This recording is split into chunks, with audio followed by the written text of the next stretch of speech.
Reality check. ప్రస్తుతం మనతో పాటు ఉన్నారు హిందూ యాక్టివిస్ట్ తురగా శ్రీరామ్ గారు. నమస్తే అండి రామ్ గారు. నమస్తే అండి. ప్రస్తుతం రెండు తెలుగు రాష్ట్రాలలోనూ రాజేంద్ర ప్రసాద్ గారు మాట్లాడిన వ్యాఖ్యలు, ఆయన వాడిన భాష చాలా అభ్యంతరకరంగా ఉంది అంటూ చాలా మంది ట్రోల్స్ చేస్తున్నారు, వైరల్ అవుతున్నాయి. ఫస్ట్ ఆఫ్ ఆల్ ఏం చెప్తారు మీరు? ఖచ్చితంగా అభ్యంతరకరమైన భాష కదా. లకారాలతోటి ఆలీని మాట్లాడడం అనేది చాలా అభ్యంతరకరమైన భాష. అది ఒక మైనారిటీ వ్యక్తి మీద ఆ విధంగా బహిరంగంగా అలా మాట్లాడడం అంటే అది ఇంకా అభ్యంతరకరమైన విషయం. అయితే ఇలాంటి విషయాల్లో మైనారిటీ అనేది తీసుకురావాలా వద్దా అనేది ఒక విషయం. కానీ వాళ్ళిద్దరికి మధ్య స్నేహం ఎంతైనా ఉండుండొచ్చు. కానీ వాళ్ళిద్దరు ప్రైవేట్ గా ఉన్న టైంలో వాళ్ళు ఎలా మాట్లాడుకున్నా ఎవరికి అభ్యంతరం లేదు. కానీ బహిరంగంగా వచ్చి బహిరంగ సభల్లో మాట్లాడేటప్పుడు సభా మర్యాద ఉంటుంది, ఆ సభా మర్యాదని పాటించాలి. అది పాటించకుండా ఆలీ గారిని లకారాలతో మాట్లాడడం అంటే చాలా తీవ్రంగా అభ్యంతరకరమైన విషయం. ఈ విషయంలో నేను ఇంతకు ముందు కూడా చెప్పడం జరిగింది వేరే చోట. ఖచ్చితంగా మా అసోసియేషన్ దీని మీద చర్యలు తీసుకోవాలి. కేవలం ఆలీ మీద మాత్రమే కాదు, రోజా గారి మీద కూడా ఈ విధంగానే ఆయన మాట్లాడడం జరిగింది. అది ఇది అని మాట్లాడడం జరిగింది. మహిళల్ని అది ఇది అని బహిరంగ సభల్లో మాట్లాడడం అనేది పూర్తిగా అభ్యంతరకరం. ఇది మహిళా కమిషన్ దీని మీద దృష్టి పెట్టాల్సిన అవసరం ఉంది. అలాగే ఆలీ గారి విషయంలో మైనారిటీ కమిషన్ దృష్టి పెట్టాల్సిన అవసరం ఉంది. సార్, సాధారణంగా ఆలీ గారికి రాజేంద్ర ప్రసాద్ గారు కలిపి చాలా సినిమాలు చేశారు. చాలా ఏళ్ల అనుబంధం వాళ్ళిద్దరిది. ఇప్పుడు రాజేంద్ర ప్రసాద్ గారు మాట్లాడిన వ్యాఖ్యలను సమర్థించేది కాదు. అలా అని చెప్పి అలీ గారు కూడా దానికి సంబంధించి ఎటువంటి అభ్యంతరం తెలపలేదు. సాధారణంగా వీళ్ళు సిట్టింగ్స్లో ఉన్నప్పుడు ఎలాంటి భాష అయితే మాట్లాడుకుంటారు అంటే ప్రస్తుతం మనం నెట్టింట వింటున్న మాటనే నేను మీ దగ్గర పెడుతున్నాను. మందు తాగేటప్పుడు మాట్లాడే మాటలు మైకుల దగ్గరకు వచ్చాక మాట్లాడకూడదు అని. బట్ ఎందుకు అలీ గారు పెద్దగా ఏం స్పందించలేదు? అలీ గారు స్పందించడం వేరే విషయం అండి. అలీ గారు కానీ రోజా గారు కానీ స్పందించాలంటే సినిమా ఇండస్ట్రీలో అనేకమైన ఇబ్బందులు ఉంటాయి. డైరెక్ట్ గా పెద్దవాళ్ళతో ఢీకుంటే రకరకాల ఇబ్బందులు ఉంటాయి. వేషాలు రాకపోవడం కానీ, వీళ్ళని పక్కన పెట్టేయాలని చూడడం కానీ, ఇలాంటివన్నీ రకరకాల ఇబ్బందులు ఉంటాయి. సో అందువల్ల వాళ్ళు ముందుకు రాకపోవచ్చు. ఒకవేళ వచ్చినా కూడా రాజేంద్ర ప్రసాద్ గారిని సమర్థించవచ్చు.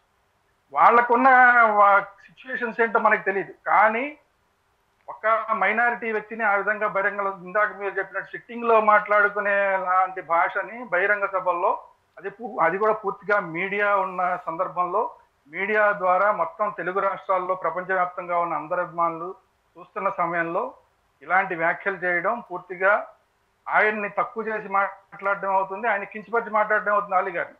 అందువల్ల మైనారిటీ హక్కులు అనేవి ఇక్కడ చాలా అట్రాక్ట్ అవుతాయి. సో అందువల్ల రెండు రాష్ట్రాలను మైనారిటీ కమిషన్ దేనికోసం ఉన్నాయి? ఇలా మైనారిటీకి ఎలాంటి ఇబ్బందులు ఏమన్నా ఎదురైతే దానికోసమే కదా మైనారిటీ కమిషన్ ఉన్నది. సో మైనారిటీ కమిషన్ దీని మీద దృష్టి పెట్టాలి. ఈ విషయంలో సుమోటోగా చర్యలు తీసుకుంటారు. ఎందుకు కోర్టులు సుమోటోగా చర్యలు తీసుకుంటారు? ఎందుకు?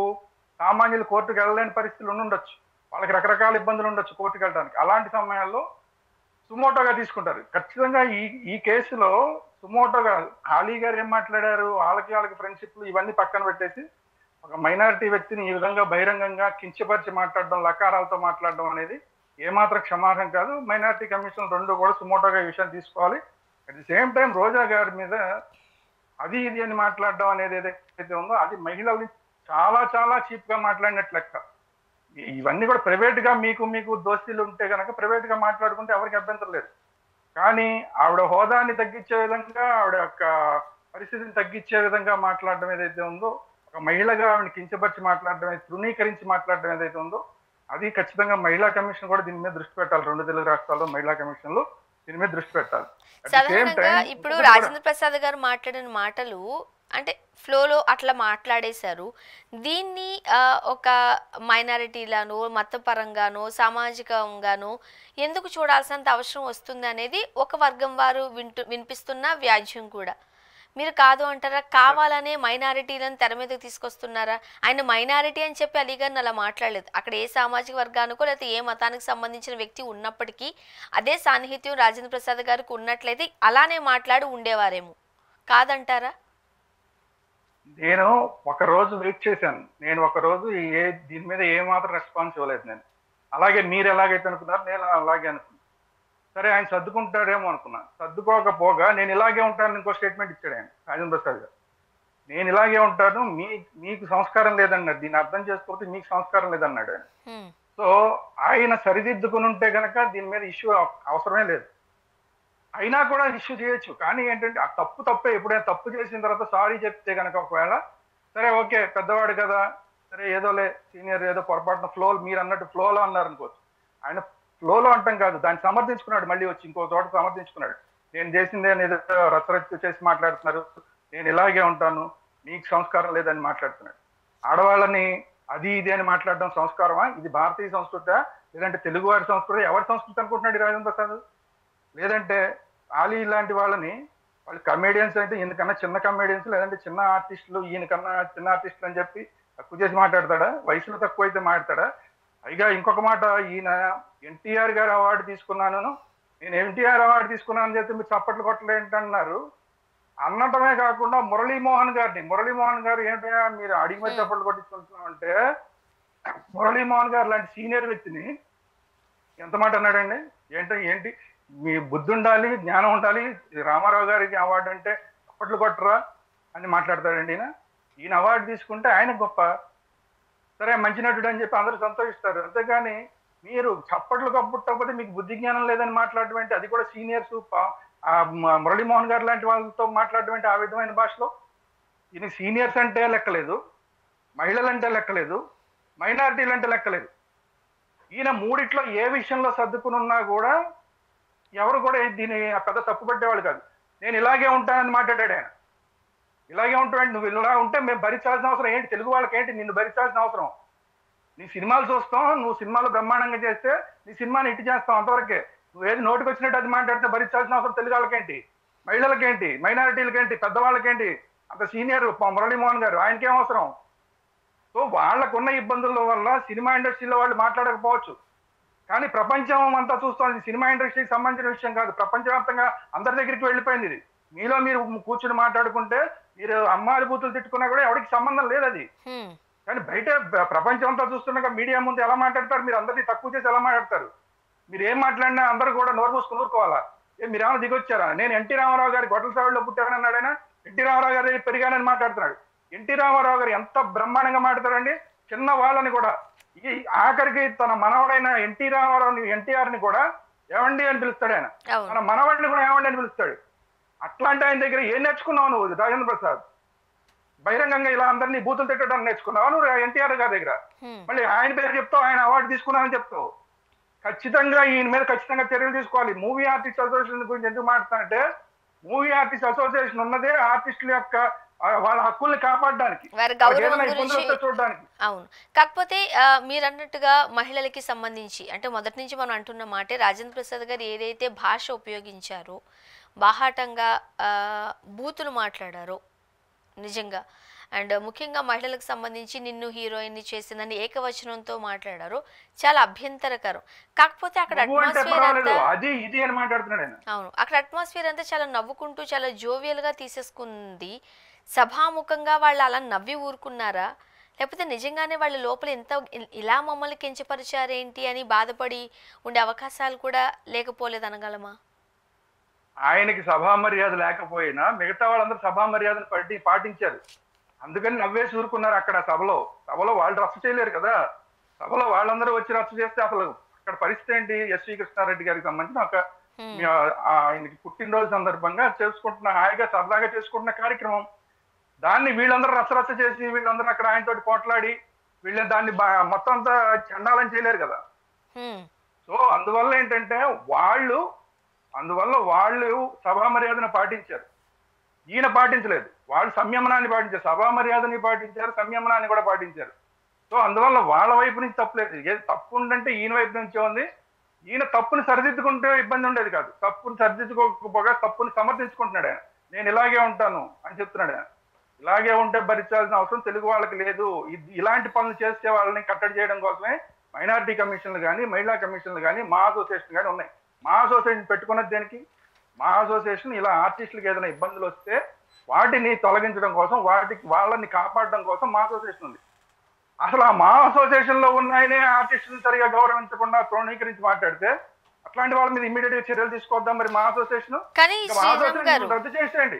కానీ శ్రీరామ్ గారు ఇప్పుడు ఎవరైతే ఆ ఇబ్బంది పడ్డారో వాళ్ళు వాయిస్ పెడితేనే కదా, వాళ్ళు మాట్లాడో కంప్లైంట్ ఇచ్చడము లేకపోతే వాళ్ళు ఆవేదన వ్యక్తం చేయడము చేస్తేనే అటలీ గారు కావచ్చు, లేదంటే ఆమని గారు, రోజా గారు వీళ్ళందరి గురించి మాట్లాడారు కాబట్టి ఇలా మాట్లాడడం కాస్త ఇబ్బందికరం అనిపించింది అని చెబితేనే రాజేంద్ర ప్రసాద్ గారికి సంబంధించి ఏదైనా యాక్షన్ తీసుకోవడమో మాట్లాడమో లేకపోతే మా ఏమైనా జోక్యం చేసుకోవడమో చేస్తుంది. ఎవరికి వాళ్ళు మీరు అన్నట్టుగా గమ్మునుగా ఉండిపోయి అవకాశాలు రావేమో అనే భయంతో ఉంటే ఎవరు మాత్రం ఏం చేస్తారు? అది స్వచ్ఛందంగా రియలైజేషన్ అవ్వాల్సిన అవసరం ఉంది కదా. అదే చెప్తున్నాను, అందుకనే సుమోటోగా అంటున్నాను నేను. సుమోటోగా అన్నది అందుకనే అలాంటి విషయాల్లో ఆర్టిస్టులకి చాలా సెన్సిటివ్ గా ఉంటుంది ఆర్టిస్టుల పరిస్థితి.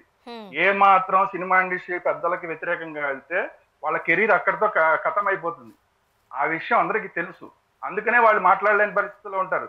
వాళ్ళంతటి వాళ్ళు పోట్లాడగలిగి, వాళ్ళంతటి వాళ్ళు కోర్టుకి వెళ్ళగలిగి, వాళ్ళంతటి వాళ్ళు కమిషన్లకు వెళ్ళగలిగిన పరిస్థితుల్లో ఉంటే ఇంకా మా అసోసియేషన్ దేనికి?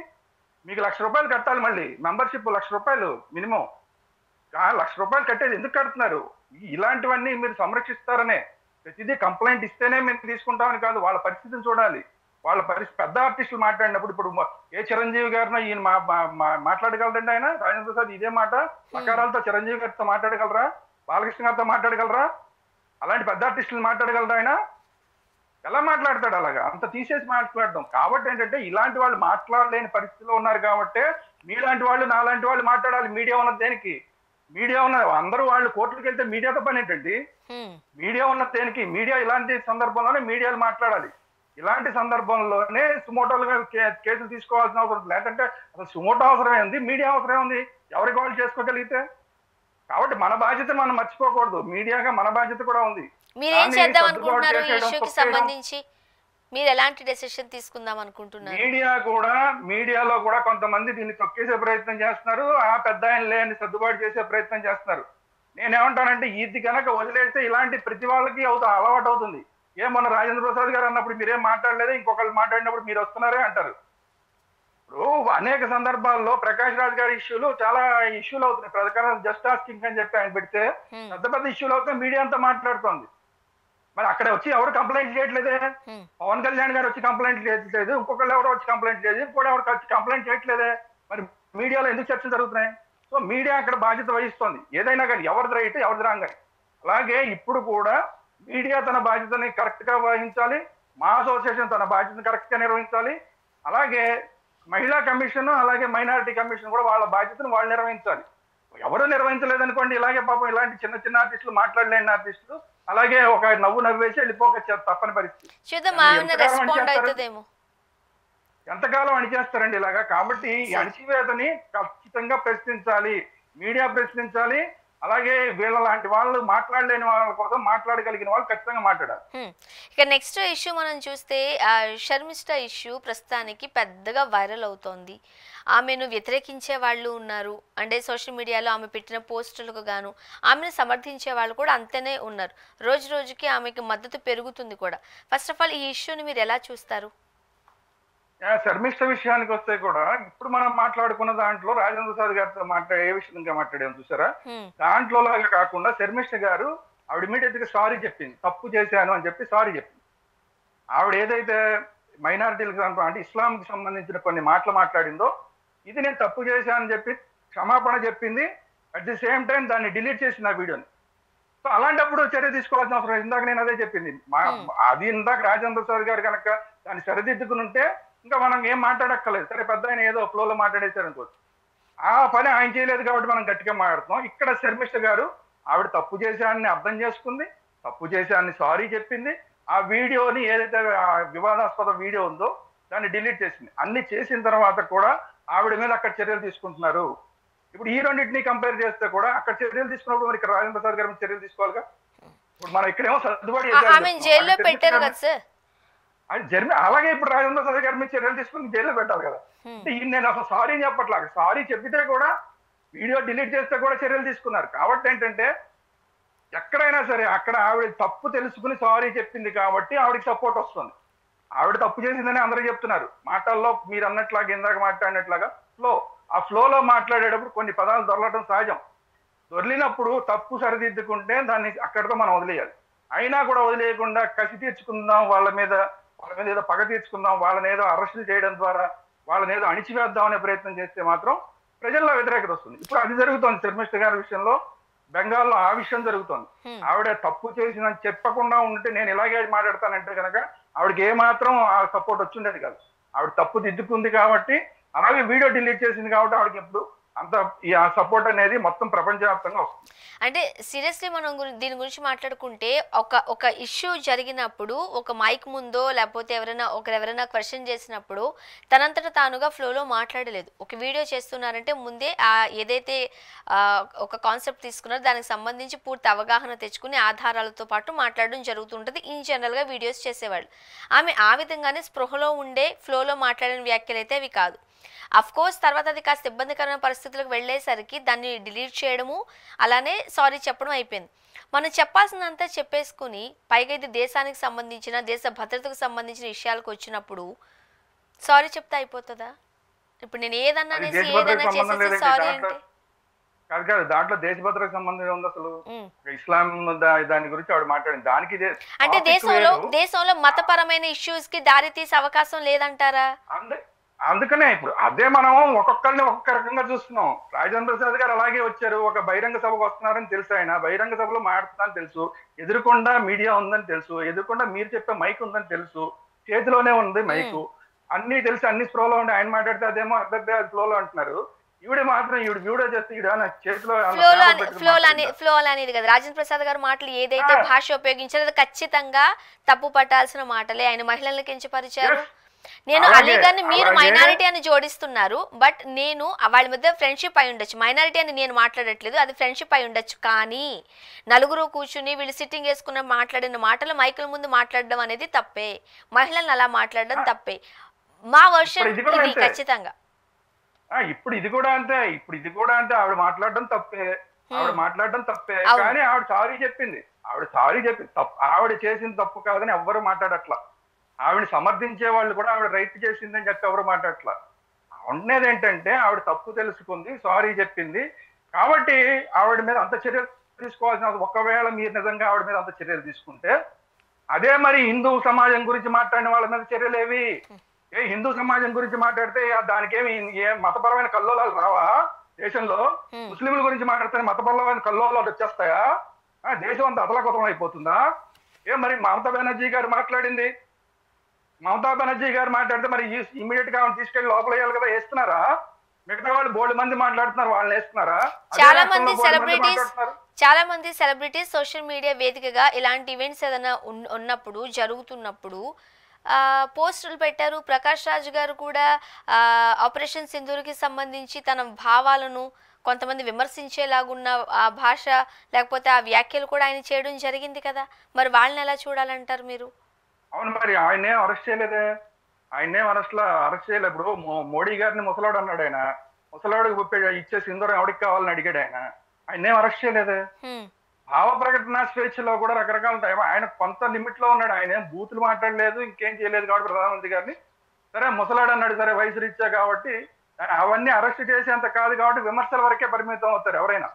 నేనైనా ప్రకాష్ రాజ్ని విమర్శించచ్చు, కానీ విమర్శల వరకే పరిమితం అవుతుంది, అరెస్ట్ దాకా వెళ్ళదు అది. సో కానీ ఇలాంటివి ఏదైతే ఇస్లాం సంబంధించిన విషయాలు, కీలకమైన విషయాల దగ్గర అభ్యంతరంగా మాట్లాడినప్పుడు అరెస్టుల దాకా వెళ్తాయి. కానీ ఆవిడ తప్పు తెలుసుకుని సారీ చెప్పింది. మీరు ఆవిడ వీడియో కూడా డిలీట్ చేసింది. అలాంటి సందర్భాల్లో మీరు వదిలేయచ్చు. కాదు కూడదు నేను ఆవిడని అరెస్ట్ చేస్తామంటే అదే పరిస్థితి మిగతా వాళ్ళకు కూడా అమెండ్మెంట్ చేయండి. మీరు అదే ఇంప్లిమెంట్ చేయాలి కదా. ఇస్లాంకి సంబంధించిన వాళ్ళు హిందూయిజం గురించి మాట్లాడినప్పుడు కూడా అలాంటిదే చేయాలి. వేరే మతాల వాళ్ళు హిందూయిజం గురించి మాట్లాడినప్పుడు కూడా అలాగే చేయాలి. రాముడి గురించి మాట్లాడినా, కృష్ణుడి గురించి మాట్లాడినా వాళ్ళ గురించి ఏమీ అరెస్టులు చేయట్లేదా మీరు? ఇప్పుడు తెలుగు రాష్ట్రాల్లో బోల్డ్ మంది మాట్లాడుతున్నారు. క్రిస్టియన్స్ వచ్చి రోజు టీవీల్లో మాట్లాడుతున్నారు, రాముడు చచ్చాడు, ఆత్మహత్య చేసుకున్నాడు అని మాట్లాడుతున్నారు. మరి అలాంటి విషయాలు వాళ్ళని అరెస్ట్ చేయట్లేదా? అంటే హిందువులకు ఒక రూలు, ముస్లింలకు ఒక రూలు, క్రిస్టియన్లకు ఒక రూలు ఉంటుందా ఈ దేశంలో? రాజ్యాంగం అందరికీ సమానమే కదా. ఆవిడని అరెస్ట్ చేస్తే మిగతా వాళ్ళని కూడా అరెస్ట్ చేయండి. లేదా ఆవిడ తప్పు తెలుసుకుని క్షమాపణ చెప్పింది, అలాంటి వాళ్ళని వదిలేయండి. క్షమాపణ చెప్పకుండా ఇంకా పెట్టిపోతున్నారు. వాళ్ళందరి దగ్గర మీరు చర్యలు తీసుకోవట్లేదు. ఇది కదా అభ్యంతరం. మీరు చర్యలు తీసుకుంటే అన్ని వైపులా చర్యలు తీసుకోండి, అందరినీ సమానంగా చూడండి. హిందువుల మీద ఏం మాట్లాడినా, రాముడి మీద మాట్లాడినా, కృష్ణుడి మీద మాట్లాడినా అది భావ ప్రకటన స్వేచ్ఛ. అల్లా మీద మాట్లాడితేనో, 72 హూర్ల గురించి మాట్లాడితేనో అది అది భావ ప్రకటన స్వేచ్ఛ కాదు అంటే తప్పు. ఓకే. భావ ప్రకటన స్వేచ్ఛ రెండు పక్కల ఒకేలాగా ఉండాలి. ఇక మరో పక్క మనం తిరుమల ఇష్యూ చూస్తే తిరుమలలో కూడా వరుస సంఘటనలు కాస్త ఇబ్బంది కలిగించే అంశంగా మనం చూస్తూ ఉన్నాం. ఏ మతానికి సంబంధించిన ప్లేస్ అయినా సరే ఆ మతం వాళ్లకు అది చాలా హోలీగా చూస్తూ ఉంటారు. అది ఎక్కడైనా సరే ఇప్పుడు తిరుమల కొండకి వేరే మత ప్రచారం చేయడము, లేకపోతే చర్చికి వెళ్ళి వేరే మత ప్రచారం చేయడము, మసీద్ దగ్గరికి వెళ్ళి వేరే మతాన్ని ప్రచారం చేయడం అనేది ఖచ్చితంగా తప్పే. బట్ తిరుమలలో ఫ్రీక్వెంట్గా ఇవి జరుగుతూ ఉన్నాయి. నమాజ్ చదివారు ఒక వ్యక్తి, ఏం చెప్తారంటే లోపాలు తప్పిదాలు ఎక్కడ జరుగుతున్నాయి అంటారు? ఇది కూడా ఖచ్చితంగా తప్పే. నమాజ్ చదవడం అనేది అక్కడ తప్పే. కాకపోతే నేనేమంటానంటే మామూలుగా అయితే నేను తీవ్రంగా విమర్శించేవాడిని. కానీ ఈ విషయంలో తీవ్రంగా విమర్శిస్తున్నా, నేను కూడా విమర్శిస్తున్నా. తప్పు తప్పే, అది ఖచ్చితంగా తప్పే. కానీ ఒక ముస్లిం వ్యక్తి పైకి వెళ్ళాడు. పైకి వెళ్ళిన తర్వాత అతనికి నమాజ్ టైం అయింది. అతను రోజు 5 సార్లు నమాజ్ చేయాలి. అతను ఉద్యోగంలో భాగంగానే ఎలా వెళ్ళాడో మనకి తెలియదు. అక్కడికి వెళ్ళాడు, అతను నమాజ్ టైం అయింది, నమాజ్ చేసుకోవాలి. అక్కడ నాకున్న ఇన్ఫర్మేషన్ ఏంటంటే ఎవరో ఒకళ్ళని అడిగారు ఇక్కడ చేసుకోవచ్చు అంటే చేసుకోవచ్చు అని చెప్పి మరి వీడియోలు తీశారు అనేది కొంతమంది మాట్లాడుతున్నమాట. ఎలా జరిగినా కూడా తిరుమల క్షేత్రం పవిత్రమైన క్షేత్రం కాబట్టి అలాంటి తప్పుడు అక్కడికి వెళ్లకుండా ఉండటం మంచిది. వెళ్ళిన తర్వాత ఆ ఒక్క రోజు కన్నా కూడా దాన్ని నమాజులు లాంటి కార్యక్రమాలు చేయకుండా ఉండటం మంచిది. సో అది కాకుండా దీన్ని వీడియోలు తీసి దీన్ని స్ప్రెడ్ చేసిన వాళ్ళు ఎవరైతే ఉంటారో నమాజ్ చేసిన వ్యక్తి కన్నా కూడా నమాజ్ చేసిన వ్యక్తిని అక్కడే ఆపకుండా వీడియోలు తీసి ఎవరైతే మొత్తం అంతా ప్రపంచానికి చూపించారో వీళ్ళు ఇంకా డేంజర్. ఎందుకంటే వీళ్ళ దగ్గర అసలు దుర్బుద్ధి అంతా ఏంటంటే హిందువులకి ముస్లింకి మధ్య ఏదో పెట్టాలి, వీళ్ళిద్దరికి మధ్య కూడా ఏదో చెయ్యాలి అని చెప్తే వీళ్ళకి ఉన్నట్టుంది. లేకపోతే కనుక అక్కడ నిజమైన హిందువు కనుక అక్కడ ఉంటే నా తప్పండి ఇక్కడ చేసుకోకూడదు అని చెప్పుండాలి. చెప్పినా కూడా ఒకవేళ అతను చేసుకుంటే మాత్రం అతను అడ్డుపడాలి. అక్కడ విజిలెన్స్ ఉంటుంది, విజిలెన్స్ కంప్లైంట్ చేయాలి. ఇవేవి చేయకుండా కేవలం వీడియోని మాత్రమే పెట్టారు అంటే ఇందులో వీళ్ళకి కూడా దురుద్దేశం ఉందా? ఒకవేళ అతనికి దురుద్దేశం ఉందా లేదా అనేది ఇప్పుడు అతన్ని అరెస్ట్ చేసి అతని మీద చర్యలు తీసుకుని అతన్ని ఎంక్వైరీ చేస్తే తెలుస్తుంది.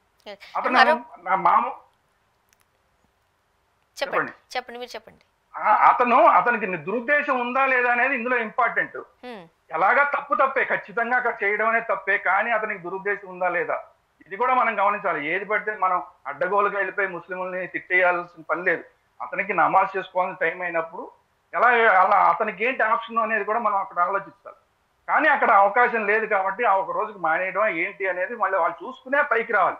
పవిత్రమైన క్షేత్రాలకు వచ్చేటప్పుడు అవన్నీ ఆలోచించుకునే రావాలి. సో అతనికి దురుద్దేశం ఉందా లేదా అనేది దీనికన్నా కూడా దుర్మార్గమైన విషయం ఏంటంటే ఒక ఇస్లామిక్ సంబంధమైన వ్యక్తి స్కూటర్ వేసుకుని అక్కడ అలిపిరిలో అందరినీ తప్పించుకుని తోసుకుంటూ కూడా స్కూటర్ మీద పై దాకా వెళ్ళాడు. మధ్యలో 2-3 చోట్ల ఆపడానికి ప్రయత్నం చేసినప్పుడు కూడా అతను పై దాకా వెళ్ళగలిగాడు. అది చాలా ప్రమాదకరమైన విషయం. ఈ నమాజ్ చేసిన దానికన్నా కూడా ప్రమాదకరమైన విషయం. అతన్ని చివరికి అతను మతి లేనివాడు అని చెప్పేశారు. గతంలో కూడా హిందువుల మీద దాడులు జరిగినప్పుడు, దేవాలయాల మీద దాడులు జరిగినప్పుడు ఇలాగే వాళ్ళకి మతిస్థిమితం లేదని చెప్పేస్తున్నారు. ఇప్పుడు కూడా ఈ సంఘటనలో కూడా అతనికి మతిస్థిమితం లేదని చెప్పేస్తున్నారు. ఒక మతిస్థిమితం లేని వ్యక్తికి అసలు కొత్త స్కూటర్ ఎవరు ఇచ్చారు? ఆ స్కూటర్ కొనిచ్చిన వాళ్ళు ఎవరు? మతిస్థిమితం లేని వ్యక్తికి ఎవరన్నా కొత్త స్కూటర్ ఇస్తారా? అతన్ని అలిపిరికి అతను రావడానికి కారణం ఏంటి? అసలు అతను ఎక్కడ ఎన్నాళ్ళ నుంచి ఉన్నాడు? అతను ఆల్రెడీ హాస్పిటల్లో చేరి దీని మీద ఒక ట్రీట్మెంట్ తీసుకుంటున్నాడు అంటున్నారు. అలాంటి వ్యక్తిని అలిపిరికి ఎలా పంపించారు? ఇవన్నీ ఎంక్వైరీ చేయాల్సిన విషయాలు చాలా ఉన్నాయి. అవన్నీ ఏవి చేయకుండా సింపుల్ గా మతిస్థిమితం లేని వ్యక్తి అని చెప్పి పక్కకు పెట్టేశారు. దీనివల్ల చాలా దుర్మార్గం జరుగుతుంది. ఇది ఇంకొకళ్ళకి అవకాశం కలిగిస్తుంది. మనం తిరుమల మీద ఎలా దాడి చేసినా పర్వాలేదు, మన ఏదో మతిస్థిమితం లేని వాళ్ళు అనేస్తారు. ఇప్పుడు నమాజ్ చేసుకున్న వ్యక్తిని కూడా మతిస్థిమితం లేని వాడు అన్న అనుకోండి, మనం ఏం చేస్తాం? ఏం చేయలేము. మరి కొంతమంది పోలీసులు తాగి కొండపైకి ఎక్కారు, వాళ్ళని ఎలా చూడాలంటారు? ఖచ్చితంగా చర్యలు తీసుకోవాలి. 100% చర్యలు తీసుకోవాలి. వాళ్ళు ఉద్యోగస్తులు అయితే కనుక వాళ్ళని ఇమ్మీడియట్ గా వాళ్ళని సస్పెండ్ చేయాలి. సస్పెండ్ చేసి వాళ్ళ మీద ఎంక్వైరీ చేయాలి. డిపార్ట్మెంట్లుగా ఎంక్వైరీ చేయాలి. వాళ్ళు ఏ డిపార్ట్మెంట్ వాళ్ళైతే ఆ డిపార్ట్మెంట్ వాళ్ళు ఖచ్చితంగా ఎంక్వైరీ చేయాలి. ఇలాంటివన్నీ కూడా చూస్తూ ఊరుకుంటే రోజు రోజుకి పెరిగిపోతాయి. ఇది మనం గమనించాల్సిన విషయం. చిన్న విషయమే కదా అని ఊరుకుంటే, ఎందుకంటే అక్కడ మద్యం దొరికింది గతంలో, అప్పుడు అలాగే చిన్న విషయం వదిలేశారు. మాంసం దొరికింది, అప్పుడు చిన్న విషయం వదిలేశారు. అసలు విజిలెన్స్ డిపార్ట్మెంట్ ఏం చేస్తుంది? తిరుమలలో విజిలెన్స్ డిపార్ట్మెంట్ లో లొసుగులు అనేకం కనబడుతున్నాయి. 1 కాదు 2 కాదు. అన్యమత చిహ్నాల్లో ఉన్న కార్లు పైకి వెళ్ళిపోతున్నాయి. గతంలోనూ జరిగినాయి, ఇప్పుడు జరుగుతున్నాయి. సో అవన్నీ కూడా ఎలా జరుగుతున్నాయంటే అలిపిరి దగ్గర చెక్ పోస్ట్ దగ్గర సరైన నిఘా లేకపోవడం. అలిపిరి చెక్ పోస్ట్ దగ్గర కనుక సరైన నిఘా ఉంటే ఇవన్నీ జరగవు. సో ఈ విజిలెన్స్ యొక్క పొరపాటు అనేది తిరుమలలో చాలా ఎక్కువ కనబడుతుంది. అధికారుల కన్నా కూడా విజిలెన్స్ లో చాలా పొరపాట్లు జరుగుతున్నాయి. దీనికి ఇంకొక కారణం ఏంటంటే అక్కడ చాలా మంది దేవుడి మీద నమ్మకం లేని వాళ్ళు ఎక్కువ మంది ఉన్నారు తిరుమలలో. ఆ ఉద్యోగస్తుల్లో ఏ విజిలెన్స్ అవనివ్వండి, వేరే ఉద్యోగస్తులు అవనివ్వండి, తిరుమల వెంకటేశ్వరుడి మీద నమ్మకం లేని వాళ్ళు చాలా మంది ఉద్యోగాల్లో ఉన్నారు. వీటిని పట్టించుకోకుండా వదిలేస్తున్నారు. ఇప్పుడు ఖచ్చితంగా మీరు అన్నట్టు ఆ తిరుమలలో నమ్మకం లేని వాళ్ళు ఉన్నారు కావచ్చు, లేకపోతే వేరే మతానికి వెళ్ళి అన్ని ప్రచారం చేయడం కావచ్చు, ఇవన్నీ ఒకరి మీద మనం వేలెత్తి చూపించడము లేకపోతే వేరొకరి గురించి ప్రశ్నించడమో సరిపోతుంది.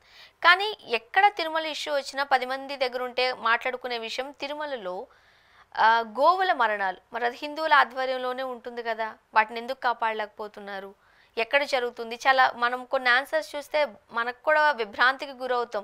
ఏజ్ అయిపోతూ ఉంటే చనిపోతూ ఉంటాయి, మేబీ రైట్, ఏజ్ అవుతూ ఉంటే చనిపోతూ ఉంటాయి, కాబట్టి వాటిని సంరక్షించుకోవాల్సిన బాధ్యత కూడా లేకపోలేదా అనేది హిందువుల్లోనే వినిపిస్తున్న విమర్శ.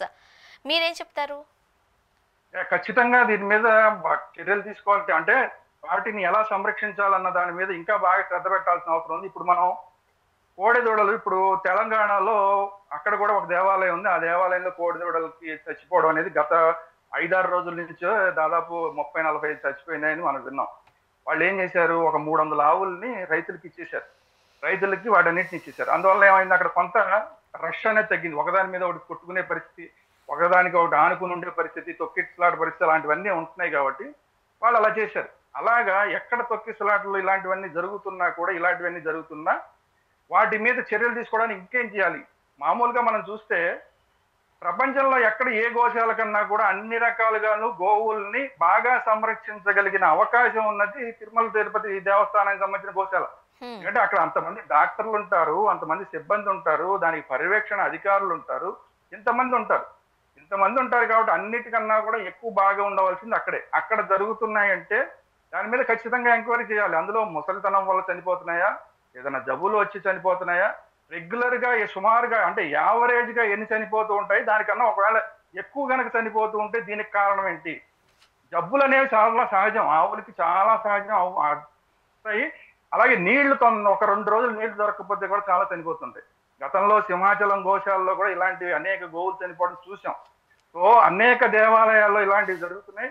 ఖచ్చితంగా గోవుల్ని సంరక్షించగలిగితేనే గోశాలను నిర్వహించాలి.